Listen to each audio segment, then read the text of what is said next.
Hey everyone, Wolf Lord Rho here. Today we continue our focus on the rivalry between Lion L. Johnson and Konrad Curze, the Night Haunter, as we discuss the aftermath of their reunion in the Heresy. A spoiler warning to begin, as today we will be referencing events from the Horus Heresy short stories, The Lion and Prince of Crows. As always, I really recommend you read the stories for yourself first, without spoilers, as that's the best way to enjoy the lore for yourself. But with that said, let's waste no time and just jump straight in. Okay, so over the course of the next few uploads, I'm going to be diving in and focusing on the relationship between Lion L. Johnson and Konrad Curze. And in our first discussion, we took a look and analysed their reunion within the Heresy, the moment that seemed to start it all. As always, if you missed that, go back and give that a listen before continuing on with this one. But it was there that we got some surprising revelations about the history between the two. That there certainly appeared to be a definite level of respect or kinship there, despite their very stark differences. L. Johnson being unable to hide his shock at the sight of what's become of Konrad, for example. The dismay of the tortured yet noble Konrad becoming more akin to a monster. And how L. Johnson at one time felt that he and Konrad were the truest of brothers, sharing an isolated upbringing no other Primarchs could understand. And from Konrad's part, how his sorrow emerged when asking to speak together one final time, as if the both of them knew it would never be the same from this moment on. And indeed it wasn't, for in rejecting Konrad's, Horus's offer, the Lion would utter the immortal "loyalty is its own reward" line and ram his sword through his brother's stomach. And the two would brutally duel amid the dirt, with Konrad slamming L. Johnson's head into the ground repeatedly, cracking open the Primarch's skull. And the whole encounter would end with the two Primarchs being pulled apart by their sons, and the two legions going to war. And though we don't get to see the immediate aftermath of this encounter, we do get a fairly close follow-up within the short story The Lion, as we see the mental toll the encounter has taken on Lion L. Johnson.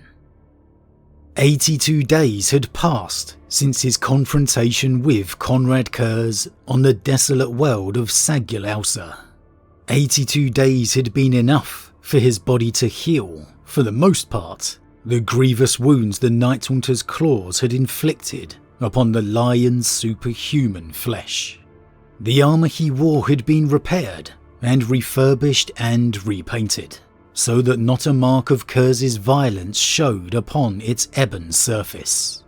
On the outside, the Lion was fully recovered, but within lay the most hideous injuries, inflicted not by the Night Haunter's weapons, but by his words. No risk of the fair angels falling. When did you last walk upon the soil of Caliban, O proud one? The tides of the warp influenced communication as much as they did travel, and no sure word had been heard from Caliban for 2 years. In times past, the hateful words of Curze would have been easy to dismiss. The loyalty of the Dark Angels had been beyond question. They were the first legion, ever the noblest in eyes of all. Even when the Lunar Wolves earned great praise and Horus was raised to War Master, no other could claim the title of First Legion. Yet such time seemed a lifetime ago now, Civil war and schism tore apart the Imperium, and the surety of the past was no guarantee of the present, or the future. Could the Lion trust that his legion remained loyal to him? Trust was not a natural state for the Primarch. Was there some deeper purpose to the Night Lord's endless war in the Framas system? Did Curze speak the truth and keep the Lion occupied here while agents of Horus swayed the loyalty of the Dark Angels to another cause? Trust had been a scarce commodity for the Lion before Horus's betrayal, and even then, he had been taken for a fool. Perturabo had used his status as a brother to trick the Lion, taking control of the devastating war engines of Diamat under the guise of alliance, only to turn those weapons against the servants of the Emperor. The shame of being so manipulated gnawed at the Lion's conscience, and he would never again accept the simple word of his brothers. So it's the word of the Night Haunter that, no pun intended, haunts L. Johnson still, that are eating away at him internally, leading him to question everything. And again, as so often with L. Johnson, it all comes back to that trust issue. As it said, the shame of being so manipulated gnawed at the Lion's conscience. And it's that next line, and he would never again accept the simple word of his brothers. That's so interesting, because try as he might, he clearly can't disregard just what Konrad said to him. And I think as much as the Lion realises what Konrad is, what he's trying to do, there's also that old kernel of respect that keeps those words in his mind, that he knows as much as Konrad would enjoy manipulating the truth, taunting or baiting him. There are those times that, out of any brother, you could rely on Curze to tell you the facts. And I think that comes across in the following moments. The Lion had pondered the meaning of the Night Haunter's words every night, even as he analysed the movements and strategy of his foe, trying to get one step ahead of his elusive enemy. The Night Haunter had no reason to lie. Curze had been trying to kill his brother as he spoke. Yet they might just be random spite, as had so often spilled from the lips of Konrad Curze, who had used falsehood as a weapon long before he had turned from the grace of the Emperor. Lies were second nature to the Primarch, and came to him as easily as breaths. The Lion despised himself for giving credence to the lie, creating the poison that ate away at his resolve. It was simple enough to vow that Framas would not be surrendered to the Night Lords. It was another matter entirely to prosecute a war against an enemy determined not to fight.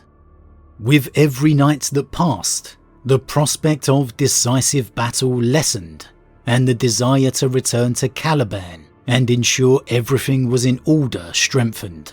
Yet the Lion could not abandon the war, if only because it might be a return to Caliban that the Night Haunter desired. You can feel the hatred and animosity for Konrad building within the Lion here, because of how he's made the Lion doubt that memory of the one-time kinship is slowly over the past 82 days being completely eradicated. You could easily argue Konrad has revealed a good understanding of L. Johnson here, in managing to get under his skin. And you can really feel, even just from L. Johnson's thoughts here, how much more personal the conflict has now become within his mind. Because Curze has laid L. Johnson's own inner doubts bare, his trust issues. And this is why you can feel it changing from the Not hunt that L. Johnson described it as before, to very much becoming one now. And I think it may be worth asking here, is there perhaps a little personal shame at needing Corswain's intervention in the fight against Konrad? Could it be that simple?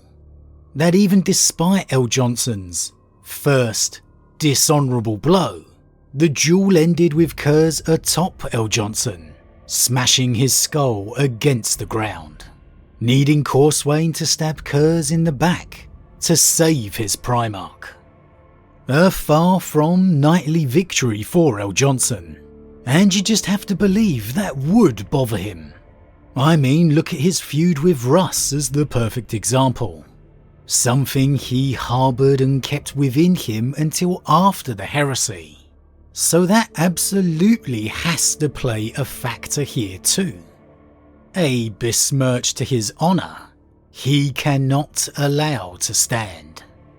Combined with the doubts Curze's words inflicted, it's all built up within L. Johnson, as he's been unable to bring Curze to battle again, to exorcise his anger and his shame.